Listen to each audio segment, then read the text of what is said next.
All right, Canva engagement, ways to engage with Canva. And we do have a poll on our first slide, but let's give you a brief overview. Again, we've talked about polls, quizzes, and back channels. And these are three really quick ways to get immediate feedback from students and allowing them to engage with the content. You can use them for quick knowledge checks. You can use them for a mood check. As you're on my presentation, feel free to start taking this poll. You should be able to. So, do you use polling in your classroom? Is it yes, no, or sometimes? On that embedded presentation, you should be able to click, and it's going to show me live as I receive votes, whether or not you've used polling in your instruction. So polls, students will be able to give you their feedback and opinion. It's a little bit more closed-ended questions, in addition to seeing the results for the entire class. Quizzes, they obviously don't have to be graded, but can be provided as a knowledge check that's done live as the presentation occurs. And then a back channel, if you've not heard of it, but it's a way for students to continuously be on a feed, almost like a live chat, where they get to provide feedback, answers during a presentation. They won't have to create a login. So we are going to get started with our back channel in just a moment here. And I can show you where we found that. But let's start our back channel first. And I'm going to show you how I do that. I'm in presentation mode right now, and that is how you access this back channel. So it's called an interactive Q&A for question and answer with Canva Live. As soon as I click on this, you're going to see kind of where I got these two images from. I'm going to start a new session, and not only will it provide just a canva.live and a code on the screen. That's great.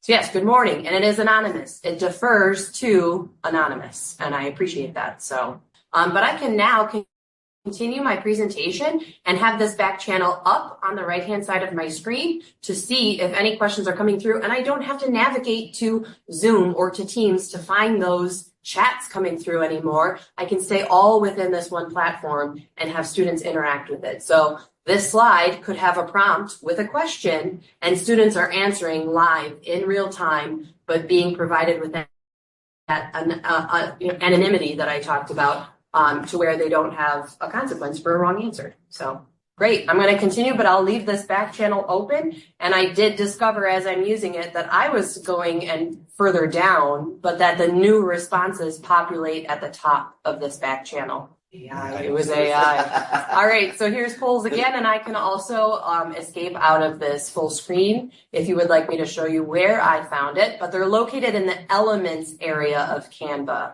So they're already pre-made with a template that you can then edit for any question, any response, but it's very close-ended. Like I said, you can't really do open-ended questions with a text full of, information that they type, kind of like this back channel here. So you can embed to Ultra where students can then interact with it, even with a view-only link. So if you provide them with a link where all they can do is view the presentation, they'll still be able to take that poll.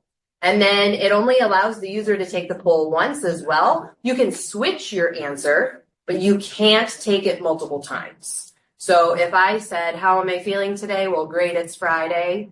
And if you're responding to this as well, please do so. Continue to start interacting with my polls as you see them. So how are you doing today? This is just a little quick mood check. Editing, it allows you to edit the question at the top. It allows you to edit the responses below. You may add additional responses. You can also change the color scheme of the poll itself to match your presentation or to have it stand out more. And here you can download responses as a spreadsheet file. And you can also quickly clear the responses. You can reset the responses, clear them all within Canva so that you can use it again the next day. For quizzes, they look very similar to a poll and they work very similar to it, but it has some slight differences as well. So here you have to submit your response instead of just clicking on the one response and it automatically populates. You will also receive a correct answer upon your submission until you submit. So if I got an incorrect answer, it would show me the correct answer. If I did get it correct, it would show me that I was correct.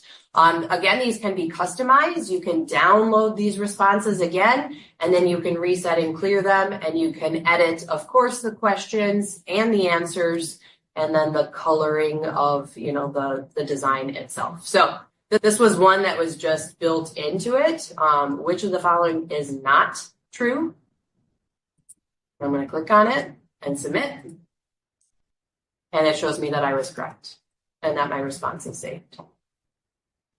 So that's how you take a quiz. I also discovered a really cool remote control capability and feature to Canva where it allows you to advance your slides through a different device. Once you get into presenter view, you'll be able to use a remote control, which will allow a secondary device or phone to remote control the slides and just kind of go back and forth. It will pop out a secondary window for you just to kind of give you a heads up when you do this. So let me access it here for you.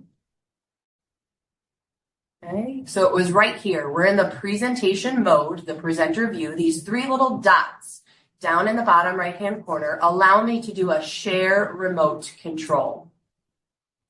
So by doing this, I can copy the link and use like another desktop if I wanted to, or a laptop, maybe at like the back of the classroom if that were the case. Or I'm bringing up my phone right now, and I'm bringing up this QR code. And as soon as I do this QR code, I've connected a secondary device. You can see that. So I'm going to minimize it. And now I can go back and forth, hands-free on my screen up here and on the keyboard that I'm using. And I'm using just my phone to remote control these slides. So these are four quick different ideas and ways in which I could see that you could use one of these components, all three of these components. We kind of tried to use it as an entry ticket, could use it as an exit ticket as well to quickly assess their understanding of a given concept. You could have it as a practice opportunity, and I would do this very often in my Spanish classes. For me particularly, if I had just shown how to do a new verb tense, for example, I would have a slide with 1, 2, 3, 4, 5 practice problems, and the students would have to practice conjugating that verb, and they could provide their answers in this back channel and show me, okay, I'm kind of getting how to conjugate this verb tense, or no, I'm having difficulties, there's a bunch of errors, and now I need to kind of reteach it again, okay? So ways to practice the content immediately and get some feedback on it. You could do a think, pair, share where they're reflecting with one another and sharing their responses, again, in the back channel. And then it could even be a gamify type concept where you're having some kind of incentive for the most correct answers or the highest percentage correct out of the class, things like that. I see ways to gamify it even, so. Anyways, those are just a couple of my ideas. We hope you found this tutorial helpful and are excited to apply these tips to enhance your course content. If you enjoyed this video, please give it a thumbs up and share it with your colleagues. Don't forget to subscribe to our channel and hit the notification bell so you never miss an update from Seedle. If you have questions or suggestions for future videos, drop a comment below. We'd love to hear from you. Thanks for watching and happy designing.